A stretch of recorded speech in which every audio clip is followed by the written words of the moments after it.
Hello प्यारे बच्चों, नमस्कार। आप सभी का बहुत बहुत स्वागत है।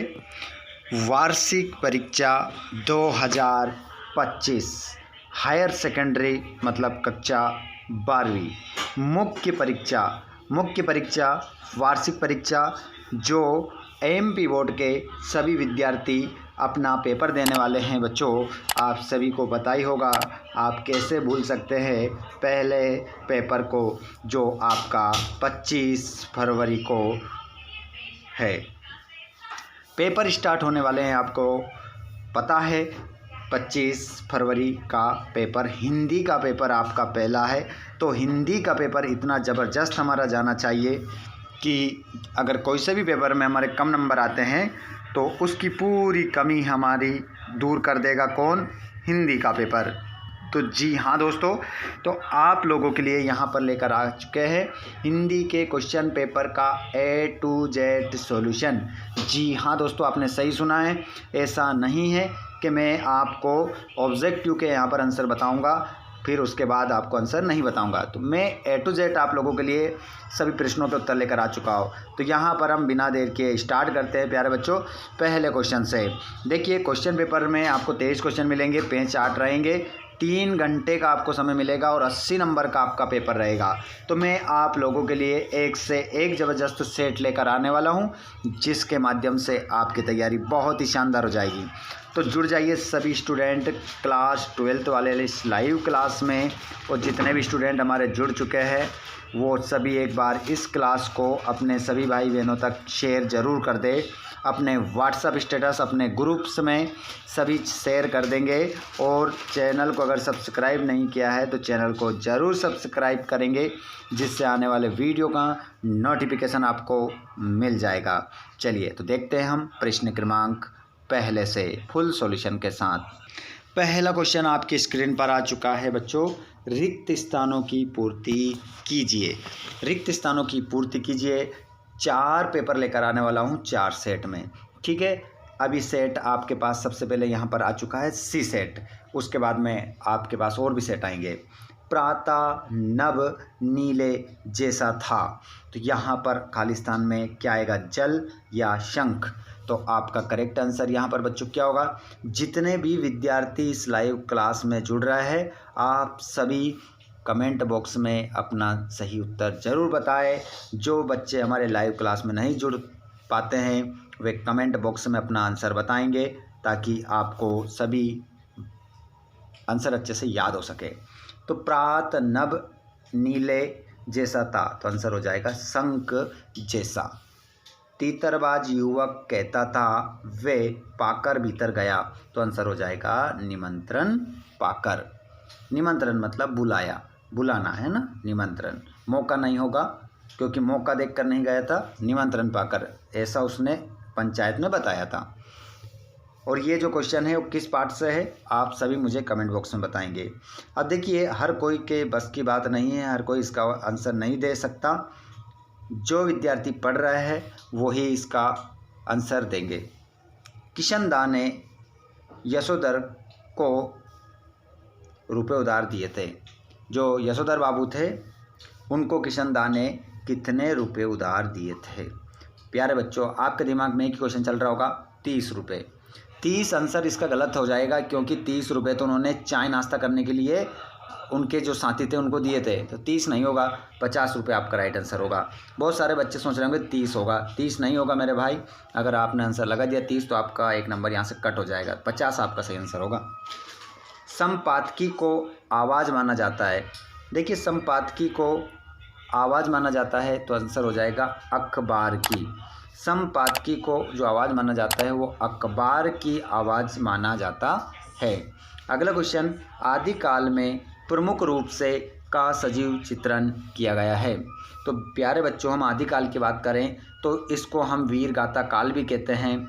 आदिकाल को हम वीर गाथा काल भी कहते हैं, और इसे हम सामंत युग भी कहते हैं, सामंत युग भी कहते हैं, इसे चारण युग भी कहते हैं। देखिए, आदिकाल के नाम बता रहा हूँ, चारण काल भी इसे कहते हैं। तो इस काल में किसका वर्णन किया गया? तो इसको हम पढ़ेंगे तो भैया युद्धों का वर्णन किया गया। युद्ध इसमें आपका खालिस्तान में आ जाएगा। याद रखना है, भूल नहीं जाना है आपको। शब्द शक्ति के प्रकार होते हैं, आप सभी जानते हैं शब्द शक्ति कितने प्रकार की होती है, 3 प्रकार की होती है। सभी विद्यार्थी देखिए लाइव क्लास में बहुत सारे जुड़ रहे हैं, लेकिन आप सभी को अगर मेहनत ठीक ठाक लग रही है कि आप लोगों के लिए जो मेहनत की जा रही है वास्तव में बहुत ही ज़बरदस्त मेहनत है, तो आप वीडियो को लाइक ज़रूर करें, वीडियो को लाइक करें और अपने दोस्तों तक इस शानदार क्लास को पूरा A to Z प्रश्नों के उत्तरों को अपने प्यारे सभी भाई बहनों तक ज़रूर पहुंचाएं आप। तो हमारी शब्द शक्ति जो होती है वो 3 प्रकार की होती है। कौन कौन सी होती है आप मुझे कमेंट बॉक्स में बता दो, हर कोई नहीं बताएगा, जिन बच्चों को याद है वही बताएंगे। शब्द शक्ति 3 प्रकार की तो होती है, लेकिन उनका नाम क्या है कमेंट बॉक्स में लिख दो। चलिए आगे चलते हैं, हम प्रश्न नंबर 2 देखते हैं। किसकी गर्मी बाजार से अधिक सामान खरीदने पर विवश करती है? तो छाप के रख लो क्वेश्चन। यहाँ पर आंसर हो जाएगा मौसम की, दिमाग की, पैसे की, शरीर की। तो करेक्ट आंसर हो जाएगा पैसे की, पैसे की आपका आंसर हो जाएगा। शिरीष के फलों को देखकर द्विवेदी जी को किसकी याद आती है? तो देखिए शिरीष के जो फूल पाठ लिखा है हजारी प्रसाद द्विवेदी ने लिखा है, और शिरीष के फूल को देखकर उन्हें हमारे देश के नेताओं की याद आती है, जो कुर्सी को छोड़ते ही नहीं है, चिपके रहते हैं। युवा नेता आता है और उनको धक्का मारकर वहाँ से निकाल देता है। उसी प्रकार शिरीष के फूल भी अपने स्थान को नहीं छोड़ते हैं, दूसरे फूल आते हैं और वो उनको धक्का मारकर निकाल देते हैं। ये बात सोचकर उन्हें याद आती नेताओं की। 3 प्रश्न, घर की खुदाई में प्राप्त दाढ़ी वाले मूर्ति का नाम क्या था? तो देखिए यहाँ पर मोहनजोदड़ो नगर की खुदाई की बात हो रही है। वहाँ पर जब घर की खुदाई हुई, ज़मीन की खुदाई हुई, तो वहाँ से मूर्तियाँ निकली। तो उस मूर्ति का नाम क्या रखा गया था? तो ये याचक नरेश है। ये याचक नरेश आपका आंसर हो जाएगा, याचक नरेश हो जाएगा, ना कि योचक नरेश, ध्यान रखिएगा। करेक्ट आंसर आपका याचक नरेश ही रहेगा। अगला देखते हैं हम 4, रेडियो नाटक में विशेष महत्व होता है। देखिए बच्चों, अगर रेडियो में क्या चल रहा है, नाटक चल रहा है, तो आप ही समझिएगा सबसे महत्वपूर्ण योगदान किसका होता है? अभिनय का या भाषा का, पत्रों का नहीं होता है, इसका भी नहीं होता है, इसका भी नहीं होता है बच्चों। संवाद का क्या होता है? विशेष महत्व होता है रेडियो नाटक में। अगला प्रश्न है, सवैया छंद में वर्ण होते हैं। देखिए सवैया सिवैया है ना, सवैया, तो सवैया को याद रख लो आप, सिवैया किस किसने खाया कमेंट बॉक्स में बताना भैया। सिवैया, तो सिवैया आप जो खाते हैं, मैं बता रहा हूँ ट्रिक है ये याद करने की। तो भैया सिवैया जो है वो 22 से लेकर 26 रुपये की आती है। 22 की भी आती है, 23 की भी आती है, 24 की भी आती है, 25 की भी आती है, 26 की भी आती है। मतलब 22 से लेकर 26 रुपये तक की आती है। आपको कौन सी वाली खाना है? तो जब भी सवैया छंद में वर्ण पूछे तो कितने होते हैं? 22 से लेकर 26 होते हैं भैया, यही आंसर आपका हो जाएगा। हाँ बिल्कुल, आप सभी लाइव में चल रहा है, इसी प्रकार जुड़ते रहे। आप सभी का बहुत बहुत स्वागत है। इसी प्रकार वार्षिक पेपर की तैयारी अपनी करने के लिए आपका अपना चैनल है, इसको सब्सक्राइब ज़रूर करें। सभी स्टूडेंट एक बार चैनल को सभी सब्सक्राइब करेंगे जिसने नहीं किया है, और कोई भी स्टूडेंट 2 बार सब्सक्राइब नहीं करेगा। अगर आपने एक बार कर लिया, दूसरी बार करोगे तो अनसब्सक्राइब हो जाएगा भैया, इतना तो आप जानते ही हैं ना, क्योंकि हम ऐसे 12वीं में नहीं पहुंच गए हैं। सही है, कोई भी नहीं हंसेगा यहाँ पर। उत्पत्ति के आधार पर शब्दों के प्रकार होते हैं। बताइए बच्चों, लाइव क्लास में स्टूडेंट हमारे जवाब देंगे। उत्पत्ति के आधार पर शब्द के हमारे प्रकार होते हैं, बताइए 2, 3, 4, इनमें से कोई नहीं। तो यहाँ पर आपका करेक्ट आंसर हो जाएगा बच्चों, उत्पत्ति के आधार पर शब्दों के 4 प्रकार होते हैं। 4 प्रकार मतलब तद्भव और तद्भव, तत्सम, देशज और एक होता है विदेशज। ये 4 प्रकार के हमारे शब्द उत्पत्ति के आधार पर होते हैं। याद हो गए ना, अच्छी बात है। ठीक है, अगले क्वेश्चन को देख लीजिए। निम्नलिखित कथनों के समक्ष सत्य असत्य लिखना है। तो देखिएगा बच्चों, राष्ट्रभाषा के लिए संपर्क भाषा शब्द का प्रयोग किया जाता है, तो इसके लिए हम लिखेंगे पहले वाले के लिए सत्य। पहला हमारा क्या हो जाएगा? सत्य। सूर्योदय होने पर उषा का जादू टूटने लगता है, तो इसका आंसर भी आपका क्या होगा? सत्य हो जाएगा। बिल्कुल उषा का जादू टूट जाता है जब सूर्योदय होता है। लिख लो बच्चों यहाँ पर। आप लोगों के लिए चिंता ना करें, हिंदी की तैयारी इतनी बेस्ट से बेस्ट आपकी मैं करवा दूंगा। अगर आपने चैनल को सब्सक्राइब करके रखा और डेली जो भी वीडियो आए उन सभी सेट को आपने लगाया तो यूँ मान के चलिएगा कि बिना पढ़े आपने साल भर से अगर कुछ भी नहीं पढ़ा और जो मैंने आपको बताया उतना आपने अगर कर लिया तो यूँ मान के चलिएगा कि 80 में से आप पास तो यूं ही हो जाओगे, लेकिन 80 में से 70 नंबर दिलाने की गारंटी मेरी आपकी। ठीक है, लेकिन जो जो बताऊंगा उसको याद करना पड़ेगा। कवि ने हार कर बात को कील की तरह ठोक दिया, तो इसका आंसर भी आपका क्या होगा, सत्य हो जाएगा। अगले प्रश्न को देखेंगे। राखल दास बनर्जी 1924 में मोहनजोदड़ो गए, तो ये आपका असत्य हो जाएगा। तो मुझे प्रत्येक विद्यार्थी जो खतरनाक तरीके से अपनी तैयारी कर रहे हैं, कक्षा 12वीं हमारे हिंदी की तैयारी कर रहे हैं और 25 फरवरी को अपना पेपर छापने वाले हैं, वो विद्यार्थी मुझे बताइए, अगर ये प्रश्न मैंने असत्य बताया है तो बताइए राखल दास बनर्जी मोहनजोदड़ो कब गए थे। आप बताइए मुझे, आप बताएंगे कि कब गए थे। अब उसके लिए आपको पाठ पढ़ना पड़ेगा। बताइए, देखता हूँ कौन सबसे पहले इसका जवाब देते हैं। जायसी ने ब्रज भाषा में काव्य रचना की, तो देखिए हमारे जो जायसी है जिनका पूरा नाम है मलिक मोहम्मद जायसी। जायसी का पूरा नाम क्या है बच्चों, मलिक मोहम्मद जायसी, इनका पूरा नाम है मलिक मोहम्मद जायसी। सूफी कवि हैं, सूफी कवि हैं, प्रेम मार्गी शाखा के कवि हैं, प्रेम मार्गी शाखा के कवि हैं, निर्गुण भक्तिधारा के कवि हैं, निर्गुण भक्तिधारा के कवि है, प्रेम मार्ग की शाखा के कवि हैं। और इनका जो एक महाकाव्य लिखा इन्होंने पद्मावत इनका ही महाकाव्य है, पद्मावत इन्होंने ही लिखा है, याद रख लीजिएगा। जाड़े का दिन पूर्णमासी की रात ठंडी और काली थी। आपके दिमाग में एक ही क्वेश्चन चल रहा होगा, इसका आंसर सत्य होगा। आप सोच रहे होंगे इसका आंसर क्या है, सत्य, लेकिन मैं बोलूँगा इसका आंसर क्या होगा, असत्य होगा। असत्य होगा। जी हाँ प्यारे बच्चों, आपने सही सुना है, इसका आंसर क्या होगा, असत्य होगा। अब देखिए जाड़े का दिन, आप सोच रहे होंगे कि सर गलत बता रहे हैं। जी नहीं, मैं बताता हूँ ना आपको आप क्या देखकर बता रहे हैं, सत्य। आपने सत्य क्या बताया देखकर, रात ठंडी और काली थी, तो ये तो बात सही है, रात ठंडी और काली थी ये तो बात सही है, लेकिन पूर्णमासी की थोड़ी ना थी, वो तो अमावस्या की थी प्यारे बच्चों, अमावस्या। वो रात तो अमावस्या की थी, लेकिन यहाँ पर उसने पूर्णमासी दे दिया, इस कारण से आपका आंसर क्या हो गया, असत्य। वास्तव में दिमाग चकराया या नहीं चकराया, कमेंट बॉक्स में ज़रूर बताइएगा, मुझे समझ में आएगा कि वास्तव में आप लोगों के लिए ये क्वेश्चन पेपर बहुत ही खास होने वाला है। क्या इस प्रकार भी क्वेश्चन बन सकते हैं, तो जी हाँ बन सकते हैं, और आपको पूर्ण रूप से क्या कर सकते हैं, भ्रमित कर सकते हैं। तो आप चिंता ना करें, आप चिंता ना करें प्यारे बच्चों, आपको केवल क्या करना है, चिंतन करना है, और इन वीडियोस के माध्यम से आपकी तैयारी इतनी शानदार हो जाएगी कि आपसे बेस्ट तैयारी किसी और की ना रहेगी। चिंता ना करें। चलिए आगे बढ़ जाते हैं हम। सबसे पहले जोड़ी में एक याद रखना हमें बात, सबसे पहले जो क्वेश्चन हमें याद है उसको हम मिलाएंगे। देखिए छायावाद के प्रवर्तक कौन है, जयशंकर प्रसाद। उषा पाठ किसने लिखा, शमशेर बहादुर सिंह। क्षितिज पर नहीं दिखती है, मान लो तुम्हें नहीं याद है तो छोड़ दो अभी। रेडियो नाटक में क्या होता है, तो देख लो इसमें भैया, रेडियो का जो नाटक होता है उसमें सीमित पात्र होता है, मिल गया।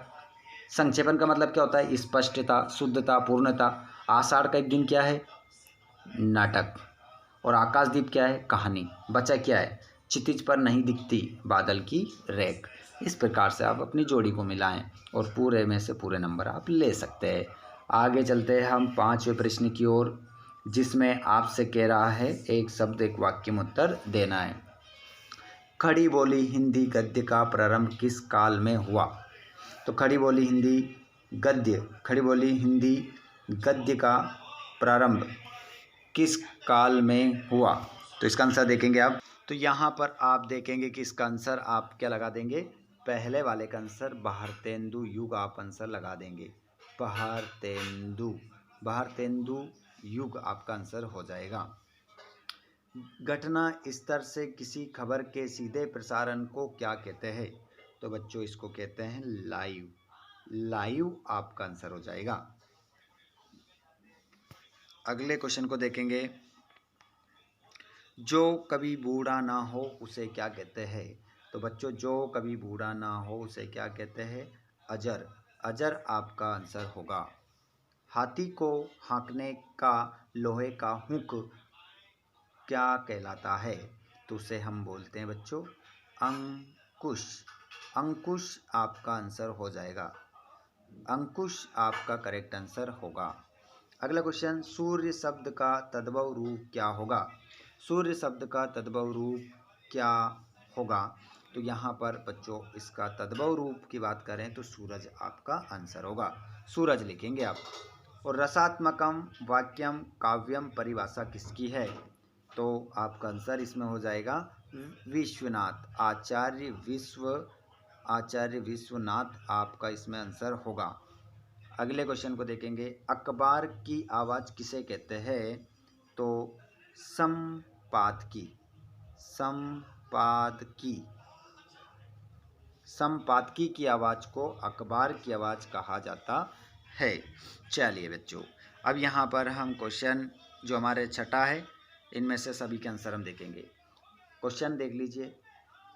अश्निपात से शापित उन्नत शतवीर पंक्ति में किसकी ओर संकेत किया गया है? और इसका तत्व वाला देख लीजिए। रस कच्चे पात्र से कवि का क्या आशय है? मैं आपको अभी जो आंसर बताने वाला हूँ उसमें छठा, सातवां, आठवां, नौवां और 10वां तक बताने वाला हूँ। ठीक है, 10वां भी हम देखेंगे, इनका आंसर भी देखेंगे, है ना। सभी स्क्रीनशॉट लेंगे और अपने आंसर को लिखेंगे। इंद्रसेना किसे कहा जाता था? उनका क्या कार्य था? बिल्कुल क्रम से बताऊंगा। छठा लिखा होगा, सातवां लिखा होगा, आठवां भी लिखा होगा, नौवां भी लिखा होगा, 10वां भी आपको लिखना है अच्छे से। लुट्टन ढोल की आवाज़ सुनते ही क्या करने लगता था? जूझ कहानी के आधार पर आनंद के स्वभाव की 2 विशेषताएं लिखिए। और मोहनजोदड़ो नगर की घर की क्या विशेषताएं थी? और विशेष लेखन से क्या आशय है? भाव पल्लवन किसे कहते हैं? और 10वां है मुहावरे लोकोक्ति में अंतर और राष्ट्रभाषा और राजभाषा में अंतर। तो 6 से लेकर आप इनका स्क्रीनशॉट ले पहले क्वेश्चनों का। अब आंसर मैं आपको बता रहा हूँ। यहाँ पर आप देख लेंगे छठे वाले प्रश्न का उत्तर यहाँ पर उन्नत हो जाएगा बस। ठीक है, उन्नत इस प्रकार से हम लिख देंगे, सही हो जाएगा हमारा शब्द। ये रहा आपका अश्निपात से शापित उन्नत शतवीर पंक्ति से कवि का आशय है कि जिस प्रकार बादल आसमान में अपनी गर्जना से पूंजीपति वर्ग के हृदय को झंझोर देते हैं और निम्न वर्ग उसके विपरीत हटकर खड़े रहते हैं, उसी प्रकार कवि बादल द्वारा बॉर्डर पर खड़े वीरों की ओर संकेत करते हैं जो पूरे साहस के साथ डटे रहते हैं। यहाँ पर आप देख सकते हैं दूसरा क्वेश्चन जो आपका 8वां है। कहानी के आधार पर आनंद के स्वभाव की कोई 2 विशेषताएं लिखना है। तो आनंद के स्वभाव की ये 2 विशेषता आप देख सकते हैं। आनंदा में पढ़ने लिखकर कुछ दिखाने का भरपूर साहस था। विपरीत परिस्थितियों में भी साहसपूर्वक, कठिनाइयों में भी अपने लक्ष्य के प्रति जागृत था। ठीक है, दूसरा ये रहा आपका 9वां। भाव पल्लवन जो था क्वेश्चन में वो है। और यहाँ पर ये रहा आपका 10वां। मुहावरे लोकोक्ति में अंतर। मुहावरा एक वाक्यांश होते हैं परंतु लोकोक्ति पूर्ण वाक्य होती है। मुहावरे में लक्षणा की प्रधानता होती है, वहीं लोकोक्ति में व्यंजना की प्रधानता होती है। ठीक है, ये हो गया। उसके बाद में अब क्वेश्चन देखेंगे हम। तो इन प्रश्नों के हमने क्या देख लिए? आंसर देख लिए। छठे का देख लिया, 7वां भी मैं बता दूंगा आगे आपको। ठीक है, 7वां रह गया है, आगे मिल जाएगा। उसके बाद में अब 11 से देखेंगे। निबंध किसे कहते हैं? रीतिकाल की 2 विशेषताएं लिखिए। शब्द गुण किसे कहते हैं? शब्द गुण के प्रकार लिखिए। शब्द शक्ति किसे कहते हैं? शब्द शक्ति के प्रकार लिखिए। तकनीकी शब्द किसे कहते हैं? 2 तकनीकी शब्द लिखिए। क्षेत्रीय शब्द किसे कहते हैं? 2 क्षेत्रीय शब्द लिखिए। सांग रूपक अलंकार किसे कहते हैं? उदाहरण सहित लिखिए। रुबैया छंद किसे कहते हैं? उदाहरण सहित लिखिए। 15 तक बताऊंगा 11 से, और नीचे ये 15 वाला देख सकते हैं। बिंब किसे कहते हैं? उदाहरण सहित समझाइए। विज्ञापन लेखन किसे कहते हैं? उदाहरण सहित समझाइए। अब इन सभी प्रश्नों के स्क्रीनशॉट ले लो और अब आंसर देख लो इनके। ये रहा आपका 11वां प्रश्न। रीतिकाल की जो विशेषताएं आपसे पूछी थी, 2 विशेषताएं, श्रृंगार प्रियता और अलंकार प्रियता। ठीक है, आगे देखते हैं 12वां प्रश्न। ये रहा आपका शब्द शक्ति किसे कहते हैं, शब्द शक्ति के प्रकार। तो देखिए, शब्द के अर्थ का बोध कराने वाली शक्ति शब्द शक्ति कहलाती है। शब्द शक्ति 3 प्रकार की होती है, अभिधा, लक्षणा, व्यंजना। ठीक है, अच्छे से स्क्रीनशॉट ले लें सभी इनका। और जिन बच्चों को हमारा टेलीग्राम चैनल ज्वाइन करना है वो डिस्क्रिप्शन में लिंक है, आप टेलीग्राम से जुड़ जाइए। और अगर आपके पास टेलीग्राम पहले ही है तो सर्च कर सकते हैं वहाँ पर, चैनल का नाम, यूट्यूब चैनल का नाम सर्च कर लीजिए, टेलीग्राम आ जाएगा सरस्वती के लोगों के साथ।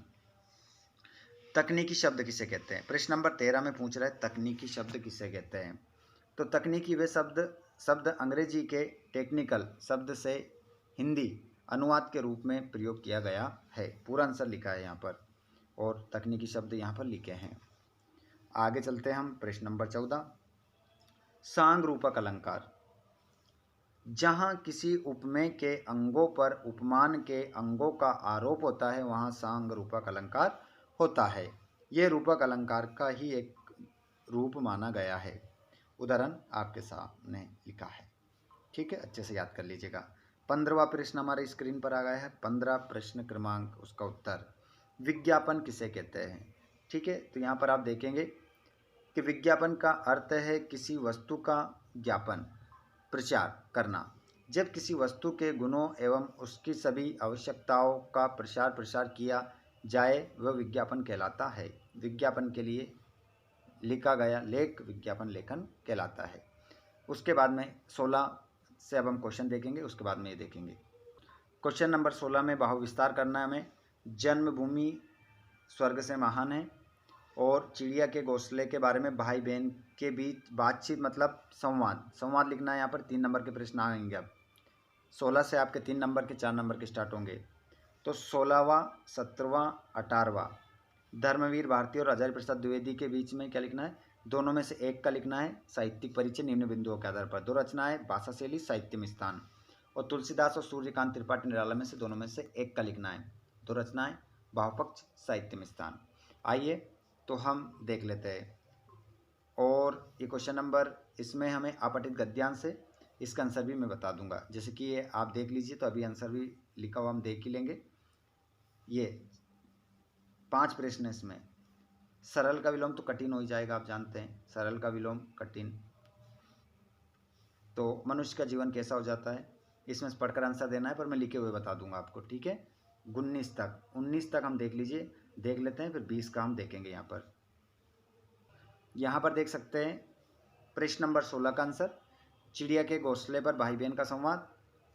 तो बहन, ये भाई, बहन कहती है भैया ये चिड़िया पेड़ों पर घोंसले का निर्माण क्यों करती है, वह तो अनायास कहीं भी रह सकती है। भाई, अरे बहन, जिस प्रकार मनुष्य को अपना जीवन व्यतीत करने के लिए किसी निश्चित स्थान की आवश्यकता है, उसी प्रकार चिड़िया भी अपने परिवार के साथ घोंसले में रहना पसंद करती है। ठीक है, तो इस प्रकार संवाद आप लिख सकते हैं। ठीक है, और 3 नंबर यहाँ से अपने पक्के कर सकते हैं, पढ़ सकते हैं आप इस संवाद को। उसके बाद में 17 मैंने बोला था आप लोगों से, ये 17 के आंसर है। 2 रचनाएं किसकी हैं, तुलसीदास जी की, रामचरितमानस, विनय पत्रिका। भावपक्ष उनका लिखा है यहाँ पर। तुलसीदास राम भक्ति शाखा के प्रमुख कवि हैं। उनके काव्य रचनाओं में राम के आदर्श एवं संस्कारों का ही रूप देखने को मिलता है। और उसके बाद में यहाँ पर कला पक्ष देख सकते हैं, अवधी भाषा का प्रयोग किया है। ये साहित्य में स्थान देख सकते हैं। और ये 18वां आ गया हमारा। आचार्य प्रसाद द्विवेदी का यहाँ पर जीवन परिचय है। कानुप्रिया ठंडालोवा, ये इनकी रचना है। यहाँ पर आप देखेंगे, देखो ये कानुप्रिया और ठंडालोवा, इसको आप क्या कर लेंगे, काट लेंगे, क्योंकि यहाँ पर आप जो देखेंगे आचार्य प्रसाद द्विवेदी का अगर हम जीवन परिचय लिख रहे हैं तो यहाँ पर ये दोनों रचनाएं नहीं चलेगी, क्योंकि हमने धर्मवीर भारती का जीवन परिचय नहीं लिख रहे हैं। हमारे सिलेबस में धर्मवीर भारती भी है और हमने किसकी रचना लिख दी, धर्मवीर भारती की लिख दी है। और हमने यहाँ पर हेडिंग में क्या डाल रखा है, आचार्य प्रसाद द्विवेदी डाल रखा है। तो यहाँ पर रचना इसकी जगह हम लिख देंगे कुटज लिख सकते हैं। बाण भट्ट की आत्मकथा लिख सकते हैं, बाण भट्ट की आत्मकथा। या फिर हम लिख सकते हैं, ये दोनों रचना नहीं लिखेंगे आप, गलती से वो यहाँ पर लिखा गई है, या आप लिखेंगे दो रचना मैंने बोल दी है, या फिर आप लिखेंगे शिरीष के फूल, या फिर आप लिखेंगे अशोक के फूल। 4-5 रचना मैंने बोल दी है, इनमें से 2 रचना आपको यहाँ पर लिखना है, ठीक है, अशोक के फूल। उसके बाद में यहाँ पर आप भाषा देख लेंगे उनकी, और यहाँ पर शैली और साहित्य में स्थान ये रहा। उसके बाद में 19वां प्रश्न मैंने आपको बताया था। पहला क्वेश्चन मानव जीवन, दूसरा ये रहा, और तीसरा ये नीचे देख लेते हैं, चौथा भी और 5वां भी 3 नंबर का था। अब 20वें वाले प्रश्न का उत्तर हम अभी देखते हैं। 20वां प्रश्न आपकी स्क्रीन पर है। संदर्भ प्रसंग सहित व्याख्या करना है, तो इनमें से दोनों को देख लीजिए। ये तो हमारा बादल राग पाठ से लिया गया है, ठीक है, और ये हमारा लक्ष्मण मूर्छा और राम का विलाप पाठ से लिया गया है, तुलसीदास ने लिखा है इसको, सूर्यकांत त्रिपाठी निराला ने लिखा है। 21वां प्रश्न है जिसमें भी संदर्भ प्रसंग करना है, ये हमारे पहलवान के ढोलक से लिया गया है, फणीश्वर नाथ रेणु, और ये जादू की सवारी उत्तर पता चलता है कैसी चीज़ है, तो ये हमारे बाजा दर्शन से लिया गया है, जैनेन्द्र कुमार। और ये हमारी विद्युत अव्यवस्था हेतु अधिशापित अभियंता के लिए शिकायती पत्र लिखना है, और यहाँ पर निबंध लिखना है। तो चलो इन प्रश्नों के आंसर मैं बता देता हूँ, और उन प्रश्नों के साथ ही हमारा वीडियो समाप्त हो जाएगा। अगर आपको वीडियो अच्छा लगे तो सभी प्यारे स्टूडेंट, अपने भाई बहनों को आप इस वीडियो को ज़रूर शेयर करें, और चैनल को सब्सक्राइब करके रखें ताकि आपको हर एक वीडियो मिल सके। चलिए आंसर देख लीजिए।